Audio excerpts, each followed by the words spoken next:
చేస్తాం. అవునా కాదా అని మిమ్మల్ని అడుగుతున్నా. అందుకే నేను ఎప్పుడు కూడా దుర్మార్గుల గుండెల్లో నిద్రపోయాను కానీ మంచి వాళ్ళ గుండెల్లో ఎప్పుడు నిద్రపోలా. నేను అనుకుంటే బయట వచ్చేవాడా ఈ జగన్మోహన్ రెడ్డి? ఒక్క అడుగు పాదయాత్ర వేసేవాడా అని మిమ్మల్ని అడుగుతున్నా.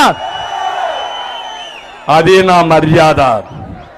తీవ్రవాదుల పైన పోరాడిన పార్టీ, ముఠా నాయకుల పైన పోరాడిన పార్టీ, మత విద్వేష శక్తుల పైన రాజీ లేని పోరాటం చేసిన పార్టీ, రౌడీల్ని రాష్ట్రంలో లేకుండా చేసిన పార్టీ.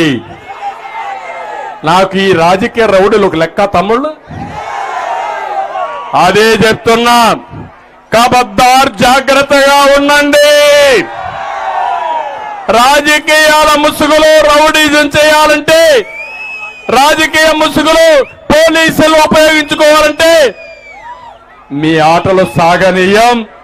రోజులు దగ్గర పడ్డాయి. ఈ రోజు హెచ్చరిస్తున్నా, వాలంటీర్స్ కూడా అపీల్ చేస్తున్నా, వాలంటీర్ వ్యవస్థకు నేను వ్యతిరేకం కాదు. మీరు ప్రజలకు సేవ చేయండి, మేము కూడా మిమ్మల్ని అభినందిస్తాం. కానీ జగన్మోహన్ రెడ్డికి సేవ చేస్తే, వైసీపీ సేవలో కానీ మీరు పనిచేస్తే అదే మీకు చివరి రోజులు మిమ్మల్ని కూడా ఎవ్వరు ఉండరు. ఆ విషయం మీరు గుర్తుపెట్టుకోవాలని వారు కూడా నేను కోరుతున్నా. జగన్మోహన్ రెడ్డి ప్రవర్తన తప్పుడు ప్రవర్తన, నేర ప్రవర్తన, ప్రతి ఒక్కరి దగ్గర తప్పుడు పనులు చేయించి ఆయనతో కూడా వాళ్ళు కూడా జైలుకు తీసుకుపోవడం జగన్మోహన్ రెడ్డికి అలవాటు. అదే ఈ యొక్క నియోజకవర్గంలో జరిగే పరిస్థితి వచ్చింది. అందుకే నేను మిమ్మల్ని అందరినీ ఒకటే కోరుతున్నాను. ఈరోజు ఈ యొక్క పర్చూరు ఉంది, పర్చూరు రాజకీయాలు రాష్ట్రానికి ఒకే స్టడీ. ఇది ప్రభుత్వ యొక్క విధ్వంసం, దాడులు, తప్పుడు కేసులు, కబ్జాలు, దొంగ ఓట్లు ఒకటి కాదు. జరగనట్టు ఏమన్నా ఉన్నాయా ఈ పర్చూరులో అని మిమ్మల్ని అడుగుతున్నా.